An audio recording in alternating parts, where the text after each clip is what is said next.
Hello, everyone, and welcome back to the Switch On podcast. I'm your host, Ben Lamoreux, and I'm joined by a returning guest from the last episode. Welcome back, Greg. Hey, how's it going? It's going great. And then we've also got a newcomer to the show, but you've already seen and heard her handiwork. Kelly Timmerman is our podcast editor. Welcome to the show, Kelly. Thanks for having me. Yeah, we're excited to have you on board. Thank you. So a little bit later today, we're going to be talking about the new Switch hardware that was recently revealed, and then we might speculate a little bit about future Switch models from Nintendo as well. But first, we're going to break down some of the more interesting and exciting Nintendo news stories from the past 2 weeks. You two ready to dig in? Let's do it. Give me a shovel. Let's go.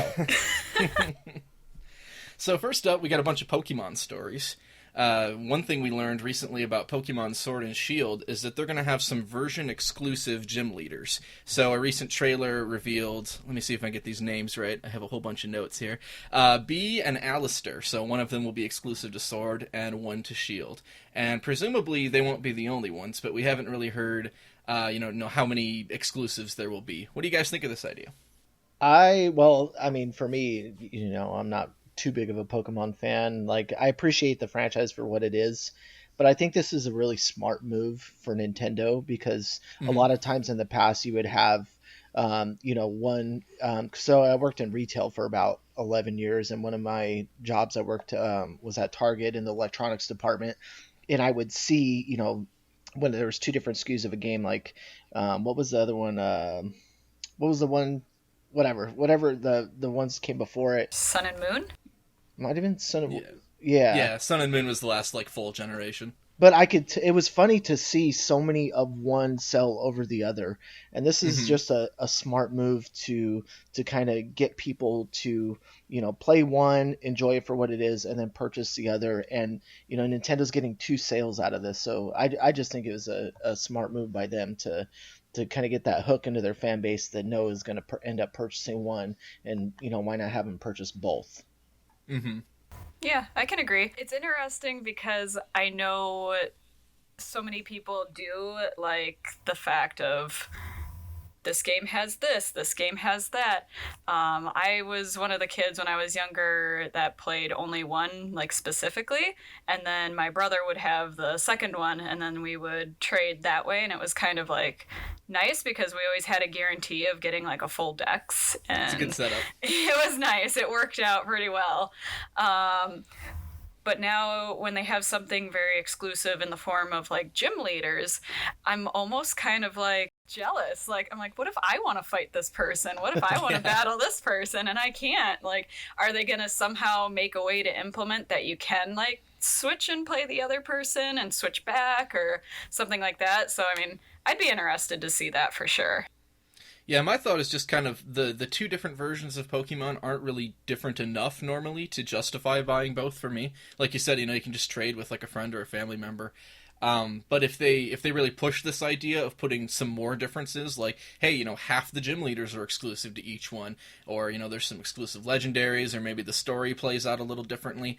If they really want to push this idea of it's worth buying both games, then I'd like to see them implement more exclusives. Otherwise, like you said, it's kind of just gonna leave you with this empty feeling of, oh great, I didn't get to fight Alistair or whatever. So I don't know. I kind of feel like that's also a little bit of a slippery slope too for them to lean more into it down the road because you have such a fever, when Pokemon games come out and there's such a large fan base that are dedicated that they're going to start, leaning more into having more exclusives. But then it goes back to the same thing, like I was saying earlier, one sells more than the other. How do you balance the two exclusives between two different games? Which one is the better choice and why are people choosing one over the other? So I don't know. I feel like they're doing it safely, and maybe they should just continue doing it that way, just to not piss off one camp or the other. Yeah, that's fair. I don't know, because with the Pokemon games, they've always kind of been that way. They've always been, it's the same game, different colors, or different very, very minuscule differences.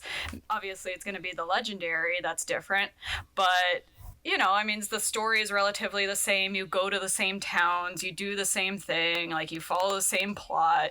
So I feel if they can make the two games separate from each other in a good, like, healthy way to kind of keep it, you know, consistent with the fan base and everything. I feel like it'd be awesome. They just really gotta do it correctly. They kind of dabble with that a little bit in Ruby and Sapphire, where like you sort of see there's sort of two evil teams instead of one, and so depending on which version you buy, you see more from one perspective or the other, and so that was kind of cool. Which overall I didn't much care for Ruby and Sapphire, but the general idea of hey, there's these two opposing factions, and which version of the game you buy determines how you see the story play out, like whose side of the story you're getting. So I thought that was a pretty cool idea. I'm kind of not really one to talk here because I only played the original Red and Blue, and then Yellow, and then I played Crystal, Sapphire, and then I didn't play any for the longest time, and then I picked it back up on X and Y, and I ended up getting Y. Mm-hmm. And then the next game I picked up that was Pokemon related was Let's Go Pikachu, so... I'm over here asking for all the previous versions, and no one responds, and then you rattle off like 15 of them right there. Oh my god. I didn't want to interrupt you. I am new here.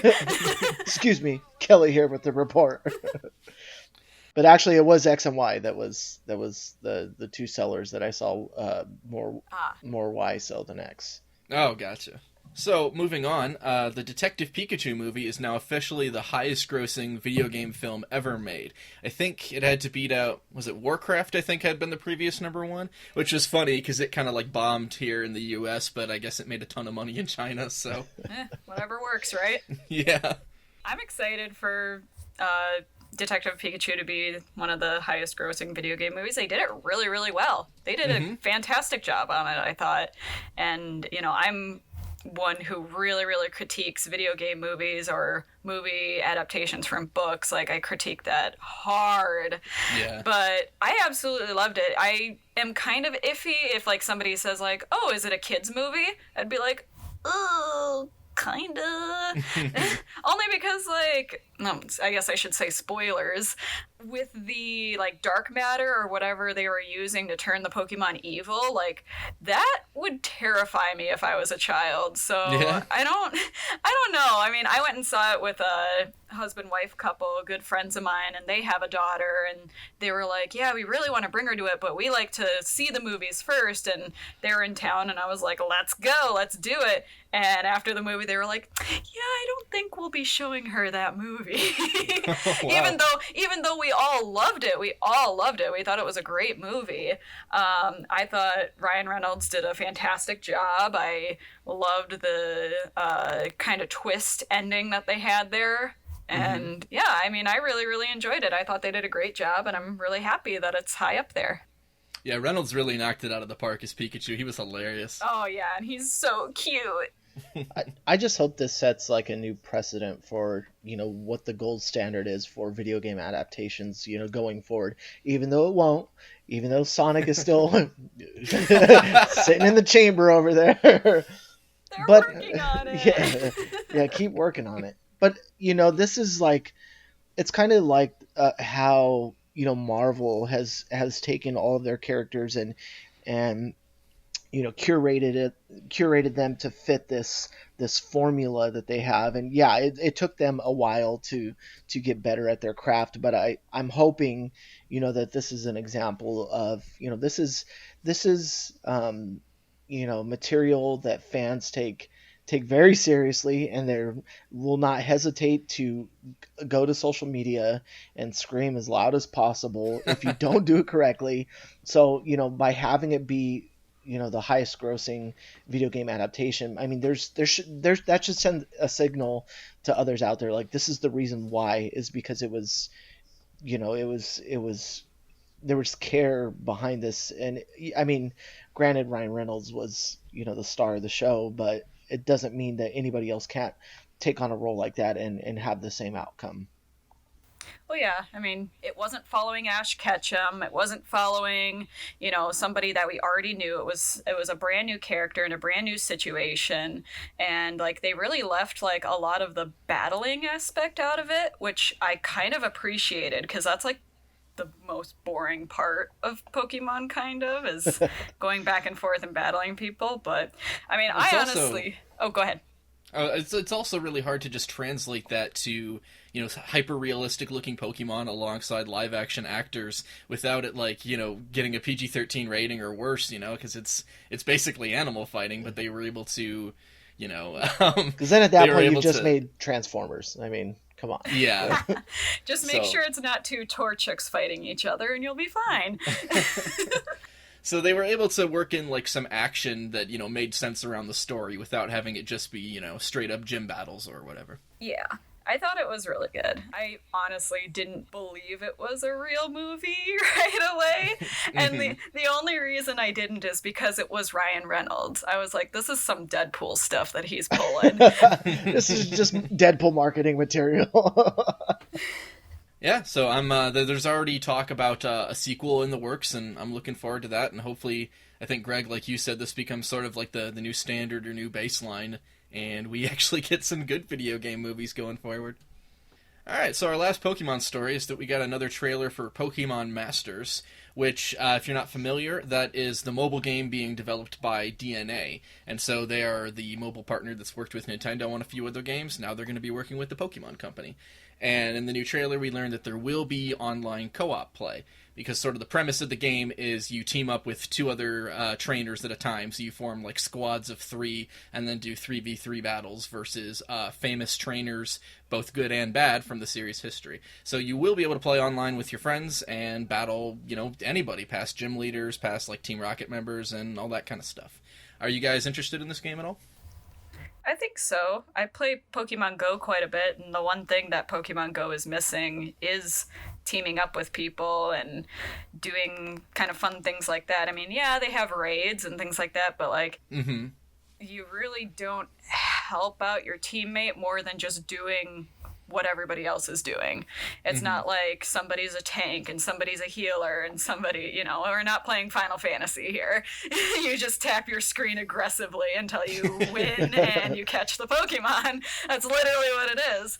So yeah, I mean, I feel that is what Pokemon Go is missing. So if Pokemon Masters can implement this very well, I think it'll be really fun. I'd be interested in it for sure. Did they say that PvP was going to be part of this game's DNA or no? Ugh. All right, that's our show. Thanks for stopping by, everyone. But honest question, though. I don't know. Pokemon Go has that where you can, if you have a friend, you can battle them whenever, but like it doesn't do anything specifically to your Pokemon. It doesn't like level them up or anything. You just might win some Stardust or an item or something. See, I'm always curious to see, especially when you have games competing in the mobile space, to see exactly, what the long term is, or what the the road, I hate the word roadmap, but what the roadmap is. Like what is the long term goal here, is to have these different experiences across mobile devices that, I mean, they're both competing for your time, but I that's something that I'm always like wondering, what is the end goal to introduce a new title from another company that's developing it, in tandem with, so many things in Pokemon Go still happening. So yeah, how do they avoid like stretching themselves too thin or just kind of making themselves redundant? Yeah, or even confusion between for new consumers. I mean, because believe it or not, there are people that don't have mobile phones right now that will in a year. That this will be the first game that they pick up, and I don't know. I'm just curious. Yeah, we don't have a ton of information yet about like the core gameplay. They've put out a few trainers. I think they're really banking hard on that sort of, kind of like what Smash did with, everybody's here. So they're really banking hard on the idea that we have all these famous characters from Pokemon games past, and, you can team up with them or against them or whatever. I'm not sure if you're just going to be mostly fighting like computers, or if you can actually fight against other players too. I think a lot of that's still kind of unclear. We've only seen a couple trailers so far, but it's piqued my interest. I don't have a lot of time to play mobile games, so I don't know if it's one I'll pick up, but I might try it, just like on launch week or whatever, and see if it's any fun. Do you think they'll have any sort of integration between the two, or do you think they'll use this to sunset Pokemon Go, or do you think it's two separate entities where you're having two completely different experiences, just like you would in a multiplayer game versus like, a single story game. Do you I think it would make a lot of sense for them to have some sort of connectivity between the two games. I don't see them trying to sort of phase Pokemon Go out anytime soon, because despite what people say on Facebook when we post a Pokemon Go article, it is not a dead game. So it's still very profitable. It's not, the social phenomenon it was in 2016, but it's still pretty consistently like a top 10 revenue-generating game, so... Yeah, I mean, it's still a game because I still play it. I think they will keep the two games separate. They recently released Harry Potter Go. Oh, yeah. It's pretty different from Pokemon Go. I mean, I don't play it, but I've seen people play it, and like instead of spinning the ball and throwing it at a ring to catch the Pokemon, you need to draw a spell on the screen to attack the creature or whatever, but it's different and it plays completely differently, so it's two different games. Yeah. I feel like that's kind of how this is going to be. It's just going to be kind of the same aspects, same idea, but different games. All right, so moving on from Pokemon, we have a couple of pretty related stories about the Mother/Earthbound franchise. So first up, this is something that caught me totally off guard. In a recent interview, we found out that apparently they briefly considered making an Earthbound game for the GameCube, with Bandai Namco helping develop. But apparently the idea was sort of pitched to Shigesato Itoi, the creator, and he just had no interest in it whatsoever, unfortunately. And that's not anything too new. He's said in the past, basically, that he's done. He doesn't want to come back to the series anymore. He has compared it to being like a musician, right? And if you're a professional musician, you have to keep pumping out album after album after album, even if you've long since lost your passion. So he says, I'm not a game developer. I'm a guy who made 3 games. If I decide I'm a game developer, then I'm going to burn out on my passion and just start, keep shoveling out crap that I don't really, feel good about. Mm-hmm. And, that's really sad to me that we'll probably never get another Earthbound game, but it's like, I gotta respect the guy for taking that stance. Too many franchises have outlived their usefulness.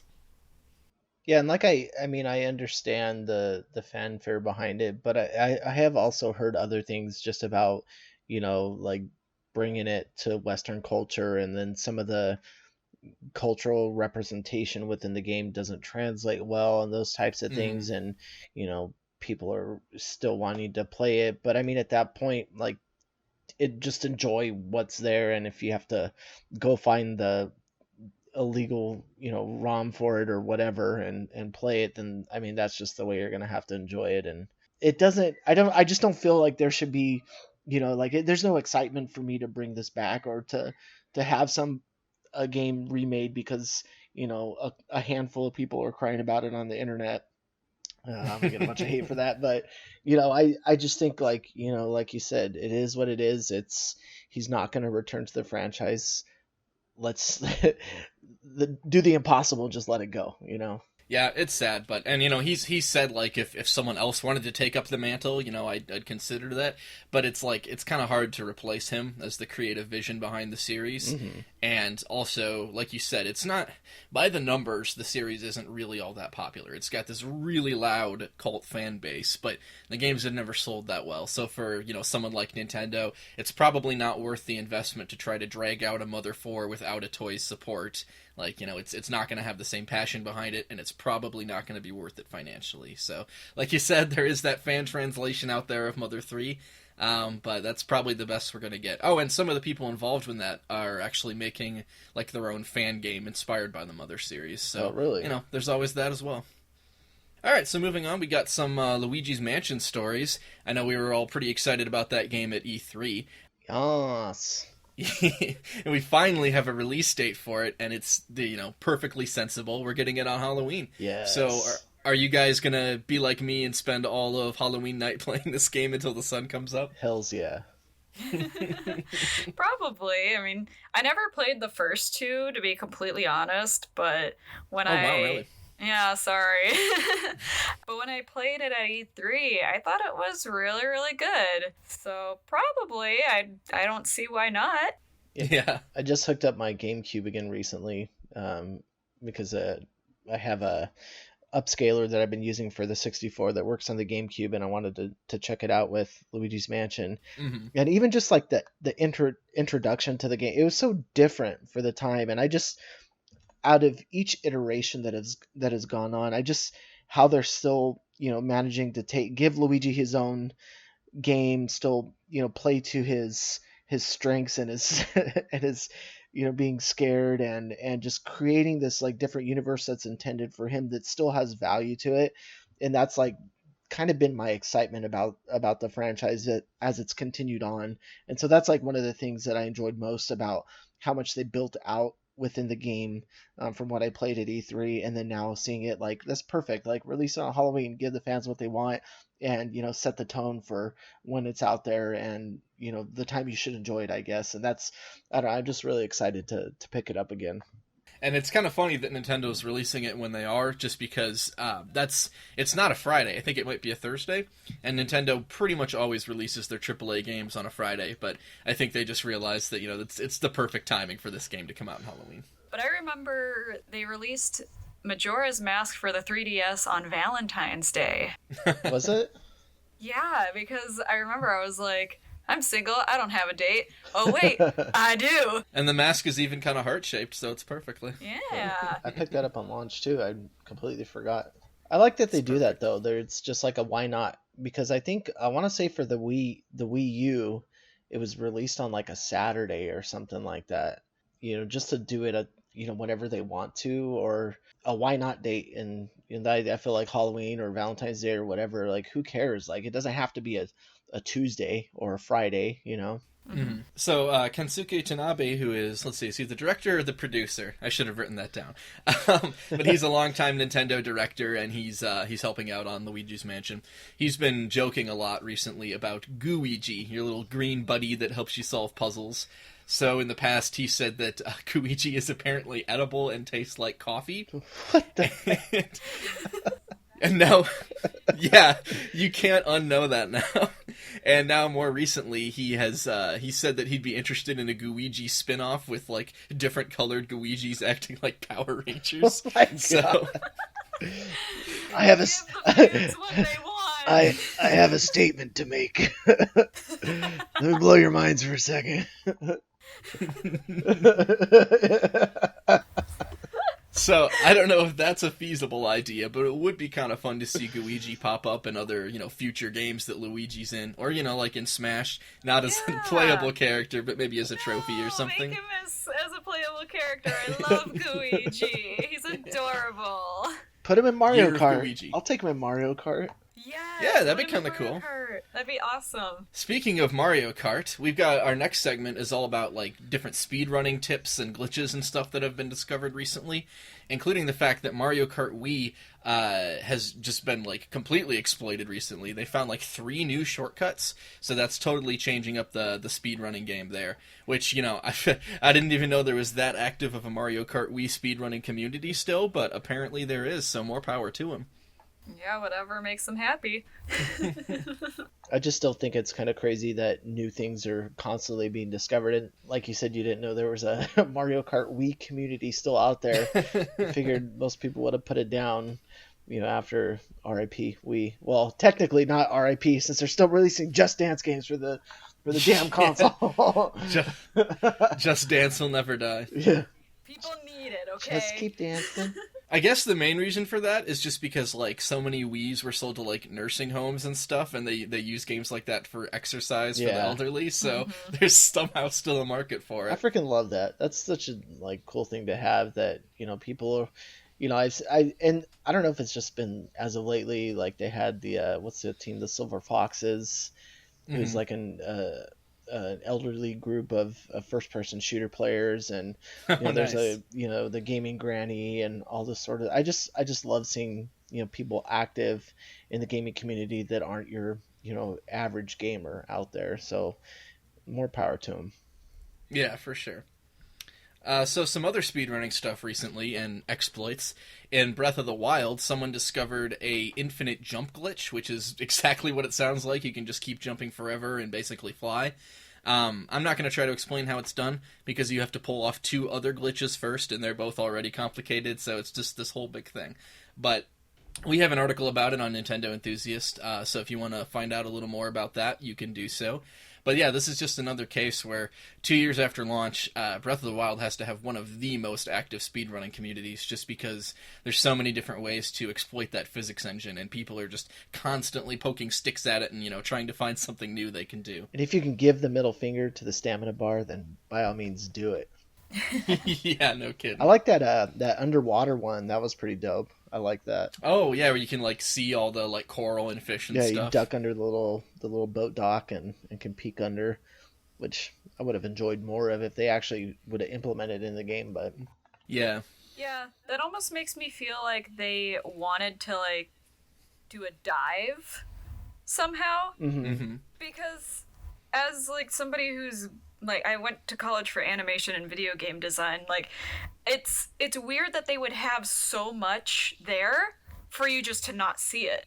Yeah. So in my head, I'm thinking they probably had some dive technique where you could dive underwater, and then that's where you would that town, because it's a fishing town that has the beautiful coral reefs and all that stuff. But then they probably nixed it for some reason. Yeah, even if it was just a little side mission or something. Yeah, but I have a feeling that was in the original plan, and then they got rid of it for some reason, because that's so much work would have gone into that, and I don't know why they would put so much work into it if it was going to go pretty much unnoticed. Mm-hmm. Yeah, so hopefully that means there's a chance that we get a feature like that in the sequel. That'd be pretty cool. Yes. I was going to say that. Beat you to it. Saving all the ideas for the next one. Yep. Yeah. So, moving on to another Zelda speedrunning story, Ocarina of Time has now for the first time ever been completed in under 17 minutes. So, of course, this is the any percent run where, you can do glitches and stuff, so it's not actually beating all the temples and stuff, obviously. But as far as I'm aware, there wasn't any brand new trick discovered or anything. It was just someone really perfecting all of the known techniques and just having a near perfect run, essentially. So if anyone's ever going to beat that time, there's going to have to be some sort of new exploit found, because at this point it's about as optimized as it can get. That's just wild to me. Again, these games are, I'm sitting here running around in Ocarina of Time and playing it really for the first time, playing it. And I'm like, oh shit, I gotta go to bed. It's an hour later, and someone could just plow through it and beat it in 17 minutes. I'm just a big dumb face. I feel like it takes me 17 minutes to decide what I want to do in that game. By 17 minutes, I finally have the Deku Shield. Yeah, I don't know, what do I want to do? Do I want to do the main quest? Do I want to do some side quests? What do I want to do? Let me just run around in this field and fight these flying plant things for just 17 minutes. So long it takes me to set up my 64, only to decide I don't want to play it. So our last speedrunning story is kind of an unfortunate one. There's a pretty popular Mario speedrunner / ROM hack creator who goes by Grand Pooh Bear, and he made a lot of really... Yeah, it's a great name. He made... Say it again. He made a lot of... Grand Pooh Bear. We are children. So... He made a lot of really cool levels in Mario Maker 1, and for reasons not really explained, they were all removed. So, as best as he can figure, it's some sort of, issue with auto-reporting, where if you get enough reports, then your level just gets taken down without any kind of appeals process. He says he doesn't think that Nintendo is actively targeting him, but it keeps happening. So now in Mario Maker 2, he's had a level taken down as well. And it's he can't really get any clear answers. There's no appeal process. And these are really good, really popular levels that were getting lots of plays and lots of likes, but they just keep disappearing. Weird.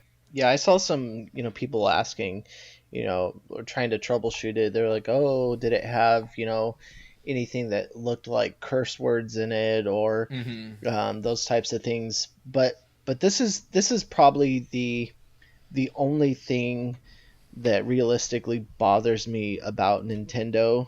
And when people take their IP and make videos, that whole creators club or whatever they had, and just this stonewalling of people that just want to continue to enjoy their content and produce content, or make levels in Mario Maker, that it's just there's no answer to anything, behind it. But then again, you see that with YouTube videos all the time, where they're demonetized or flagged for different things, and there's no, justification why. But I just hate when it comes to, you know, a company like Nintendo that you tend to enjoy a lot of the products that they put out there, and for somebody to spend their time to show others and to share their content with others and just have it automatically removed because of some bootsy system that just like that sucks. That just bottom line, it just sucks, and it's a shitty thing to do.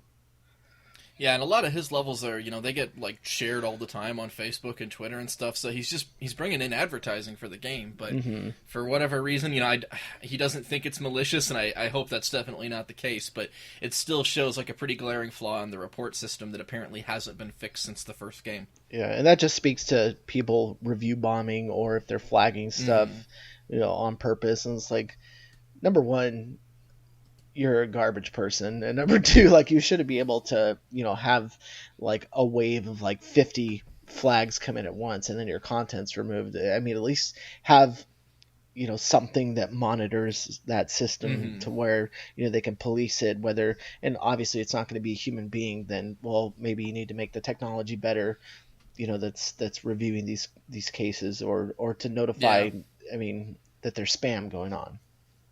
Yeah, and then the bigger the company gets, the harder it is to like deal with all those types of things. But it's just unfortunate when something cool falls through the cracks like that. Yeah, agreed. All right, so moving on, we get a couple stories about potential future Nintendo games.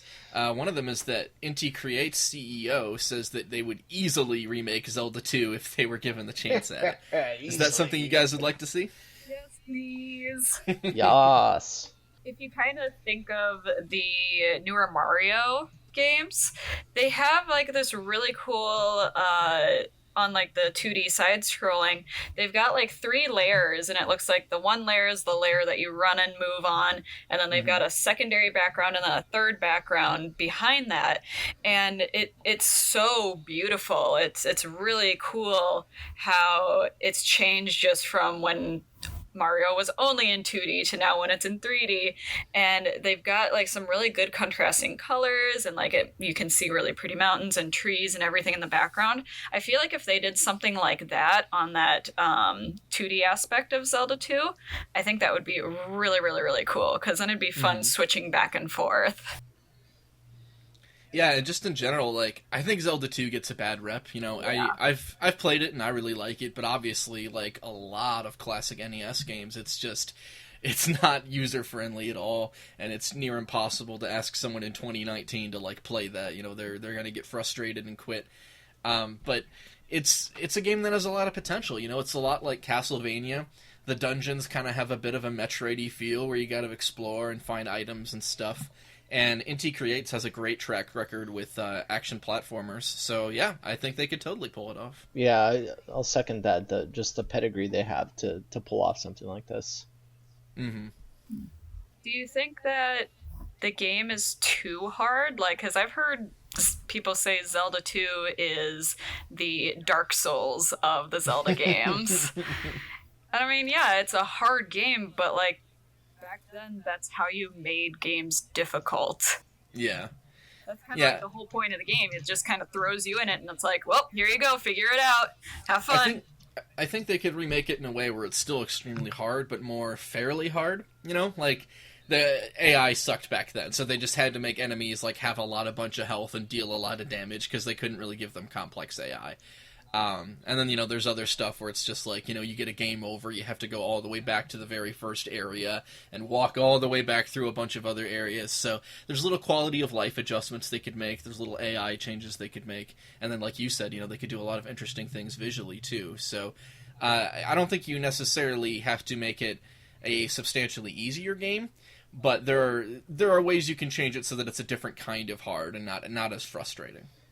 Yeah, I think kind of the magic of that game was the difficulty aspect. So if they remake the game, I'd want to still see it be challenging. Sure. because I think that's a problem with a lot of Zelda games, is that they're not challenging. They kind of hold your hand throughout not the whole way, but they kind of hold your hand throughout partially the whole part of the game, like a certain part here, a certain part there. And I just kind of like how Breath of the Wild did it, where it's just like, here you go have fun, figure it out, but here, learn these things because these are really important, but here, go have fun. So I kind of that's like what I really liked about Zelda 2, is that it did just kind of start and you figured it out. So I would like either keep it as hard, or maybe have like a challenge mode, or the 3-heart mode, or something like that, like in the game. OG challenge mode.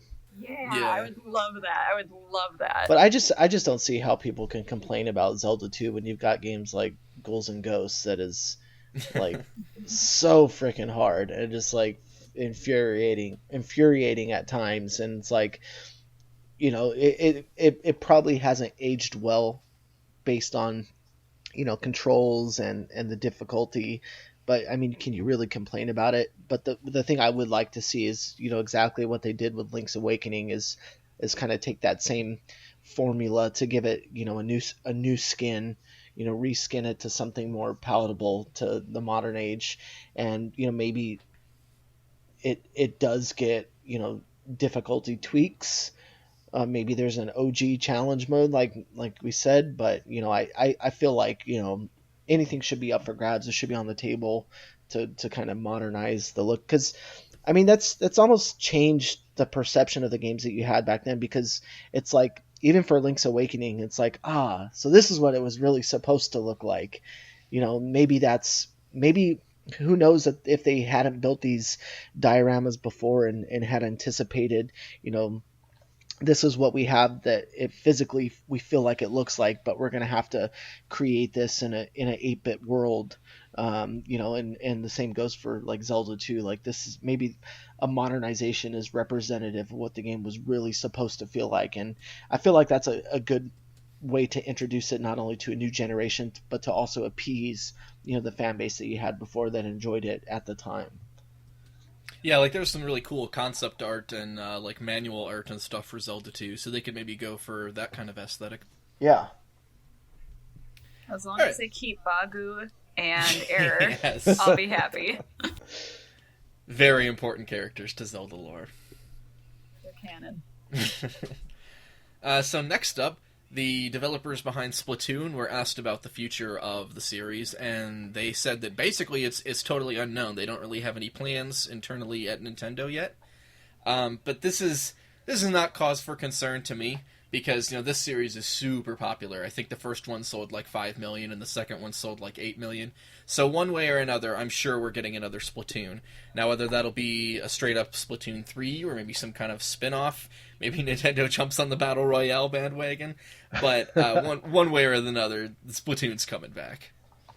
I like to see them go outside of just the competitive, you know, arena that it's in right now, or has been living in, and maybe do something different to expand on the characters. And I will say, you know, Splatoon isn't a game for me. It's not a series or a franchise that I like. I appreciate it for what it is, but I don't know, maybe that could bring me back into the fold on it if it, you know, journeyed outside of this just competitive multiplayer paint shooting game. But, you know, it's kind of you know, it's one of those things where it's kind of like Halo. You get a Halo each generation for the console, for each generation of Xboxes, and that's kind of how Splatoon has been operating. You know, that we saw the original on the Wii U, and this one came on the Switch. So maybe if there's an upgrade to the hardware down the road, maybe then it's time to revisit the Splatoon franchise. Yeah, I think maybe there might be potential there for a more single-player focused experience. I know they have, like, you know, a story mode or whatever, but, you know, I might be interested if they did more of like an action-adventure-y shooter Splatoon. But like you, I'm not going to get into the, you know, like the team-based shooting. It's just not for me. But yeah, I'm glad it's there for the people that like it, because it's a huge seller for Nintendo, especially in Japan. You nerds. Okay, so moving on, we got a couple of stories about Nintendo PR, one really good and one really bad. So, The first one is that Nintendo apparently teamed up with Southwest Airlines to give every single person on a flight last week a free Nintendo Switch, which I thought was brilliant because A, it dominated all the headlines all week, and B, an airplane's the perfect place to play a Switch in handheld mode, so, it creates like this cool word of mouth too, where people who might have never otherwise considered buying a Switch, it's like, oh, hey, I'm bored on this airplane, I got this free thing, might as well try it out. And then if they enjoy that, you're getting word of mouth from people that otherwise would have just never been Nintendo fans. Mm-hmm. I thought the whole thing was great, and then, it's like, that's just crazy to me. Like, people always think that, when you look at a company and you have to realize their marketing budgets are just asinine. They're just they're $100 million, and that could be for the first half of the year or whatever. But at the same time, I was like, they all got Nintendo Switches on that flight. I hope y'all's plane goes down. I hope you don't land safely. Wow. Yeah, I'm a little jealous I wasn't on that plane too, but Not murderously jealous. Not murderously jealous. No, I'm just like, well, darn. I'm that kind of jealous. and I'm hoping everybody just perils and falls to their death. A plane is a good place to get it, but I kind of, I don't know, I just think this is more personal. I would much rather see them give a bunch of free Switches to children in hospitals and kind of things like that. I mean, yeah, that would be great. Because the first time I looked at that article, when I scanned through it, I didn't even read it, but I scanned past it and I was like, oh, I bet that was only the first class flight. But at the same time, if you think about that headline in your head, like, oh, Nintendo gives 100 Switches to Children's Hospital, oh, that's kind of sweet. And then if you see it like, everybody on this frickin' flight got a Nintendo Switch, you're like, holy shit, that's crazy. And it's, I don't know, it's just like in my head, if I were to see those two headlines side by side, I feel like, they made the right move to just generate more buzz around Nintendo itself by giving it away on a Southwest flight. And who knows, Southwest could have paid for all of them and then charge their passengers additional money. I don't know. Yeah, and it's more spontaneous. Yeah. Too. Mm-hmm. To do it on a plane rather than where people would expect it, I guess. I don't know, that's just me. And was it a flight to Comic-Con or was it just a flight in general? I thought it was to Comic-Con. Am I wrong? It was a flight to San Diego, so I'm assuming they planned it around Comic-Con. But then don't all those people already have Switches? Yeah. Well, maybe the ones that have Switches will give them to some needy children out there. There you go. Yeah, boom. There you go. Positive. There we go. Pay it forward. Circle of life. They all get JoyCon Drift. Them.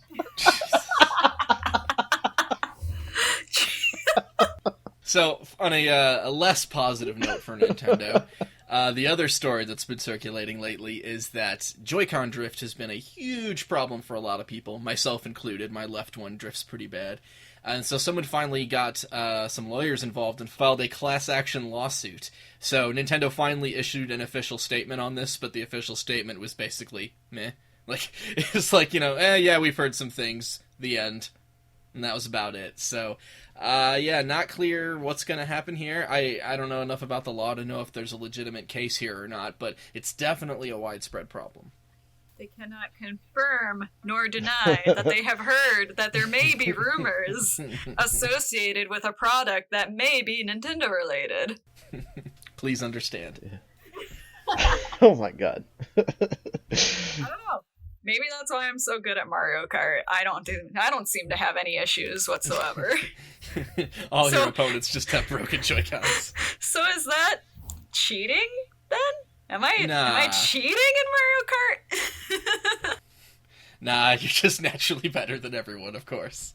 I don't know. This is like, one of the reasons why I first started reviewing games and hardware and, these types of things was to, kind of bring whatever my honest consumer opinion was to whatever I got to put my hands on, whether it was hardware, it was a game I was playing that was, 30 hours long or 5 hours long, whatever.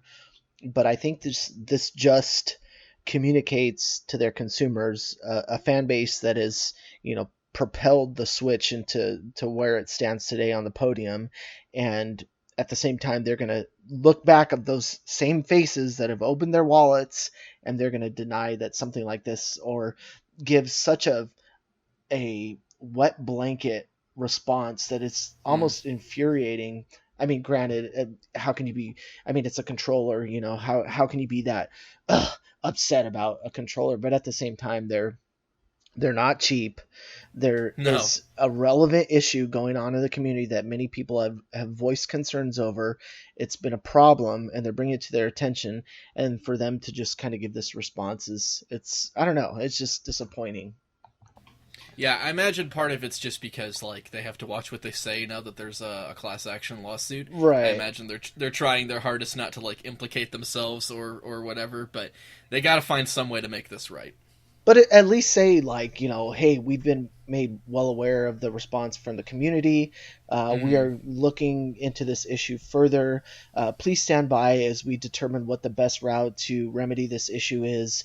And, you know, they did at least approach it in you know, somewhat positive manner, where they put on their customer support page where you can, you know, submit if you have Joy-Con issues, and they at least did that, you know, front facing to the consumer to allow them to do so. But I don't know, just the communication behind it was a little disjointed, and I feel like in general people are frustrated because I would be. I mean, I wouldn't want to spend also additional money to send it off to get fixed. So hopefully this is something that gets resolved soon, but in the meantime, I have a second set of Joy-Cons, so, you know, Nintendo got my money. Money bags over here. Yeah. I got a Pro controller, I'm fine. Oh, Pro controller's so good. I love it. See, I'm a pro. Not cheating. So then we have one last news story before we get on to our discussion segment, and this one's only sort of tangentially connected to Nintendo, but it's still exciting. And that is the Mortal Kombat movie is now officially confirmed to be rated R and to feature fatalities. So if you weren't aware, they are rebooting the movie series. It's been sort of in the works for years, but scripts keep getting dropped and directors changing and whatnot. But it's finally moving forward, and they've confirmed it's rated R, which I think is really the only way to do a Mortal Kombat movie in 2019 or beyond. Yes. I'm taking a stance right now. I don't know how to say his middle name, Jai, but Michael White, middle name, I cannot. He's the guy that played Spawn. Please bring him back, because he was in the Mortal Kombat series as Jax. Please do this and give him what he deserves and let him perform fatalities. That's all I have to say. I love that guy. If you watch him on Twitter, he does all sorts of martial arts within his feed and does like videos how to do, you know, certain kicks and stuff like that. So he's nice. Yeah, he's just somebody that I respect as an actor and just hands down enjoy his work. So Listen up, Warner Brothers. Yeah. I want John Cena to be Johnny Cage. I am only asking for one thing. It is that. Well, there we go. We've got the cast all settled now. I think I posted one on Instagram that I think it was Chris Pratt. Someone did like a mock-up and they had Chris Pratt as Johnny Cage. Nope. What? Nope. Mm-mm. They had, Nice. Yeah, I don't know if too nice. Keanu Reeves as quite got Kenshi. the, like, jerk rock star persona. The Rock as Shao Kahn. Gal Gadot as Katana. Yes. Yes. Yeah, let's just go through and make the whole cast right now. This is now a Mortal Kombat podcast. Guess what? Hijacked. This is what's happening. All right, well, I think that about does it for our news segment, so we're going to go ahead and move on to the discussion. And that is Switch hardware. So after about a year of rumors, Nintendo finally officially revealed the Switch Lite. And as expected, it's a cheaper, smaller version of the Switch. There's a lot of confusion over what exactly Nintendo would do to get to that cheaper price point, like, you know, dropped features or whatever. So it turns out they're getting rid of the whole Switch concept, really, because you can no longer switch between handheld and docked. It won't be a dockable thing, it'll just be a portable device, and it will no longer have detachable Joy-Cons or HD rumble. So a lot of things getting cut, but the end result is that it's $100 cheaper. It'll be a $200 Switch Lite. So, first impressions, what do you guys think of it? Are you excited, underwhelmed? Do you think it's a good move? Hit me with your thoughts. I'm underwhelmed. Yeah. I'm not that impressed by it. I mean, the whole purpose, the whole namesake of the Switch is to switch how you're playing it. Mm-hmm. You can play it in handheld, you can take off the Joy-Cons, you can have it freestanding, you can put it on a TV. That's the whole point of a Switch, is to switch how you're playing it.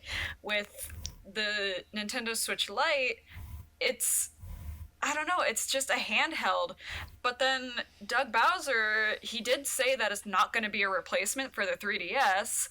So I don't know. I'm just not very impressed by it. Like I love my Switch and I love how I can, if I'm playing it, like if I'm playing Mario Kart and my friend is like, "Oh yeah, I want to play." I can just take off a Joy-Con and we can do a two-player real quick, like on the floor. Otherwise, I can dock it and we can do it on the big screen, whatever. But I don't know. I'm just super underwhelmed. I don't like the fact that it's literally only handheld. I'd probably like it more if it was handheld and then you could dock it to a TV. But you can't do that. Maybe if they released an accessory or something, but that's definitely not something they've highlighted at this time. Yeah, but then that's just, extra money that you have to spend to not buy a Switch. Exactly. So, I don't know. I'm not that impressed by it. I think the colors are really pretty. I like that. But yeah, I like that there's different colors because, Nintendo in the past has really thrived with releasing special editions of handhelds. There's an Animal Crossing 3DS and a Fire Emblem, and there's 50 different custom ones. So it's cool. It's cool for collectors, and it's a good way for Nintendo to move hardware. Ooh, I ended up getting that gold Majora's Mask 3DS.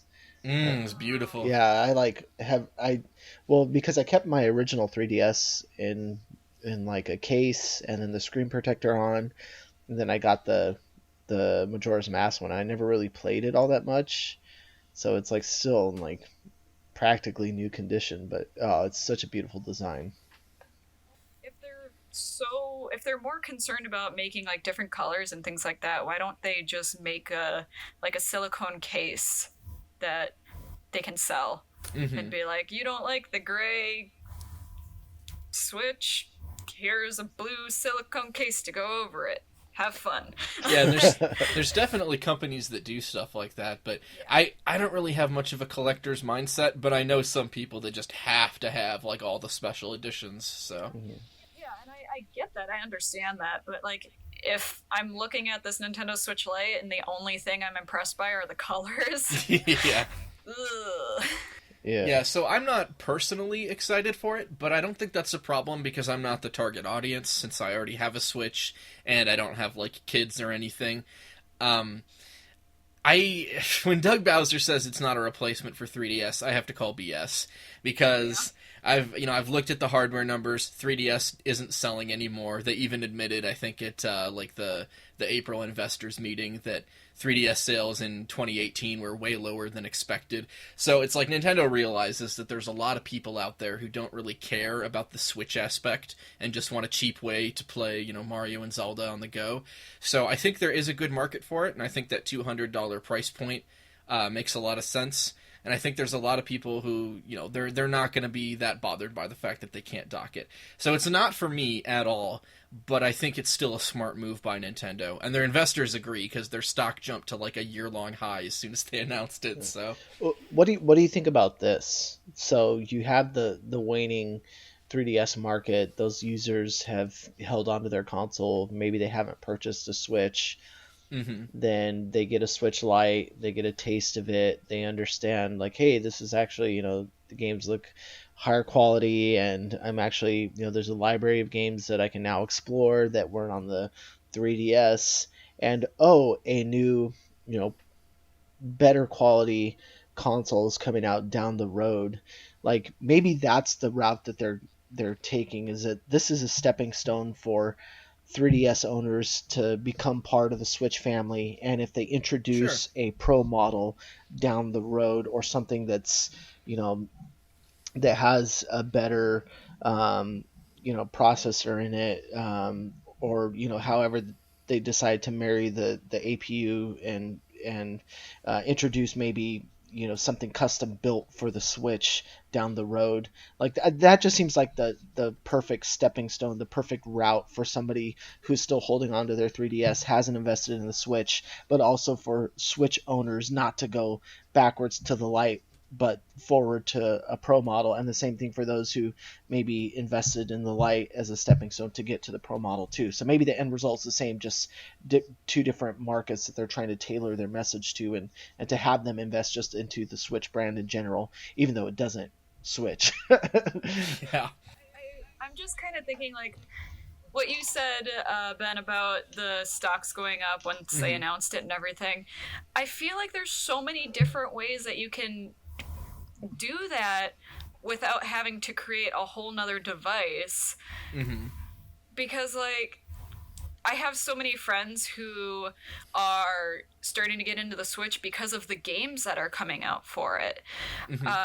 Nintendo, and I'm kind of specifically talking about the Wii at this point, but Nintendo was mostly made for family games.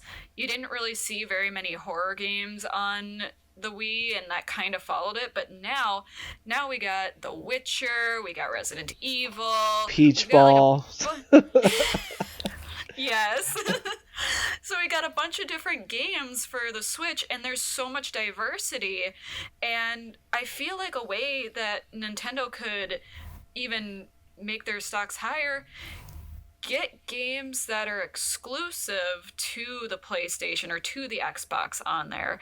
I know it might be a hard thing to do, but if they got The Last of Us on the Switch, I feel like so many more people would be like, oh yes, I'm getting a Switch because not only can I get The Last of Us, but I can get Sea of Thieves. I can get, all these different games that are exclusive, but on one device. I know that kind of defeats the word exclusive, but I just think there are other ways around it. If they're solely thinking about trying to raise money and stocks and things like that. But I don't know. I just don't really get why they would make a Switch Lite, because it doesn't have the rumble. You can't take off the Joy-Cons. I just don't get it. I guess that's kind of where I'm coming from. I don't get why they would make a Switch Lite when it completely defeats the purpose of what a Switch is. So I think the biggest reason is that you have games like Pokemon Sword and Shield and Animal Crossing just around the corner. And so these are games that have always traditionally... Well, Animal Crossing hasn't always been handheld, but, Pokemon, the main series games, have always been handheld only. Animal Crossing, I think some of the better received ones were handheld only. So there's a lot of people that aren't going to care about the Switch aspect. They just know that, there's nothing coming out for the 3DS anymore.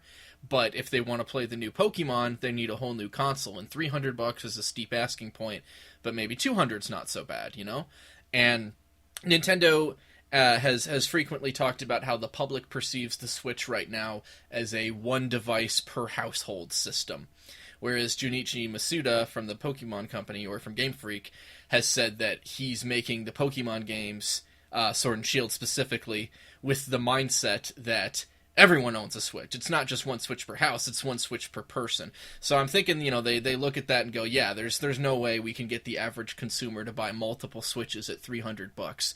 But, how many of them are willing to get a second Switch at $200, or maybe even their first Switch if they're just a 3DS owner? So yeah, you're sacrificing a whole lot, but it's, to achieve a cheaper price point in time for Pokemon and Animal Crossing. I would mark my words, I will put money on this.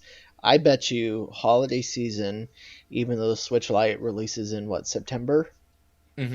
I bet you it will be $159, if not lower, come holiday season, because then you think? Oh yeah, because then as many years as I've worked in retail, I mean, there was years when the Xbox One was out and the Xbox 360, we were shoveling them out on pallets, and people were still freaking buying them because they were so cheap. But if you think about, the attach rate, if someone were to buy one Switch at $299, they're probably going to get it for their household and a couple of games, versus $159, you get two of them, and you're probably going to end up buying games for each console so people can play separately. I just feel like I feel like there's so many other factors to this other than, something that may or may not replace the 3DS. I think they're looking, down the road, as the price decreases on the console itself, it's still an entry point for people to come in to enjoy Switch games at a lower price point. And then as the price goes down, they're still playing Switch games. I mean, I'm sure that, as we've seen, like with the 2DS drop to like $79.99, that the Switch Lite will get to a point where it's, $129, yet they're still playing Switch games on the device. So, but I do feel like come holiday season, I hope I'm right on this because that'd be sick. But like you're a wizard. You're a wizard, Larry. I'm more expecting to see like bundles come holiday season. Like we'll keep the price at $200, but you get Pokemon with that, or you get Animal Crossing or whatever. So, but yeah, the price drop's possible. If you're Nintendo, I think it kind of looks bad to slice the price like 3 months after the device comes out. Think about it though. Like if you saw that on Amazon, isn't that something you would see in your head? Like $159.99 for a Switch Lite on Amazon. Think about how many units that would move. That's just it. Yeah. And if you've got games that have been out on the Switch for a while, like Mario Odyssey at $19.99 or $29.99, you're just gonna move games that have been, especially physical editions, that have just been sitting there. Yeah. Yeah. So, Greg, earlier you mentioned something about the Switch Pro, and so that's something else that we've heard a lot of rumors about. Nothing concrete, really, and Nintendo has said we won't see anything like that this year. But instead, we are getting a slightly upgraded version of the standard Switch. So they're just kind of updating the normal Switch model with some new internal parts that are going to make it have like better battery life. I think its CPU is a little more efficient, so it doesn't drain the battery as much. So I don't know if you guys have any thoughts on this. Personally, I feel like it kind of sucks to be an early adapter and then see that like people that buy the Switch 2.5 years after me get way better battery life and everything. But that's pretty much par for the course with handhelds. Nintendo always iterates on them like that, so I can't be too salty about that when I think I knew what I was getting into by being a day one adapter. How long has the Switch been out? What year did it release? 2016? Yeah, it was March, I believe, of 2017. So it's been 2 years and a few months. I mean, that's about fair. I mean, think about when the last time you upgraded your phone. Before this I had a 6S, and then I got the iPhone 10, and it's like, it's only been a couple years since, I had another phone, but the same thing's applicable to gaming hardware. They just optimize down the road, and yeah, it's got a better battery and a little bit better CPU, but I just think that's aligns with Moore's law. Yeah. So if they ever do actually release like a full-on Pro model, like what PS4 got, that I would be interested in, if I can run Breath of the Wild at like a consistent 1080p with a consistent, solid frame rate. And another thought I had is, Microsoft and Nintendo have been all buddy-buddy lately. And Microsoft has that Project xCloud, cloud computing, where, hypothetically, next generation, they're claiming that you're going to be able to play, Halo 7 or whatever, like, on your phone, because all of the heavy lifting is done elsewhere on a Microsoft server. And so I would think, that might be a way to entice people to make the upgrade to a Switch Pro, is if Nintendo can work out xCloud support on Switch Pro. Because then, Switch can barely handle some of these ports of PS4 and Xbox One games, but next generation rolls around and, Nintendo's going to be left in the dust with third-party support. So I kind of like the idea of a slightly more powerful Pro model, but then also, through this partnership of Microsoft, you can get some of those games that, like, you were talking about, Kelly, earlier. Like, you can get some formerly Xbox exclusives on Switch and, play them through xCloud. I think that would be a really compelling reason for people to actually want to go out and buy new Switch hardware. I feel like Sea of Thieves, like you mentioned, Kelly, would be like the perfect title to bring over to, think about it. If you have this diminishing community on Xbox, or you just have the core community as it is right now, and just think about how many people, I'm a part of Switch Group and Nintendo Over 30 on Facebook, and just seeing how many people purchased Cuphead, Oh just yeah. because it came to the Switch was insane to me. And so I just feel like that would be, kind of a win-win. You get a much larger community, you get cross-platform play, and you introduce Nintendo fans to something they wouldn't have played otherwise. Yeah. And I mean, I'm really only caught up on Sea of Thieves because I've been exclusively Nintendo and PlayStation my whole life. Hmm. So, and I really want to play that game. So if that game could come to the Switch, that'd be awesome.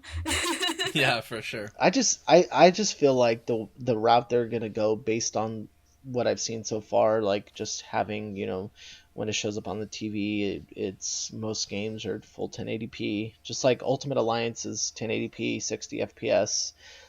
I just feel like the better route isn't a new Switch model, but rather like an external GPU dock, or if they Okay. just had one that was like, because Alienware makes one, Razer makes one, and these are both docks that you can take a GPU, a computer graphics card, and dock your laptop to, and then have the external GPU, you know, allow you to play games that your laptop wouldn't normally be able to handle by having these external GPUs.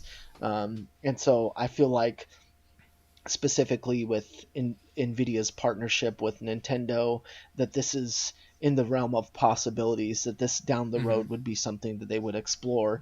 Because I mean, who would want to buy another Switch, but wouldn't you buy something that allows you to have better graphics by offloading, some of the video processing to an external dock, or something that, allows you to play the game at all games at 1080p 60 fps, and so what if it's 780 or 720p on the road?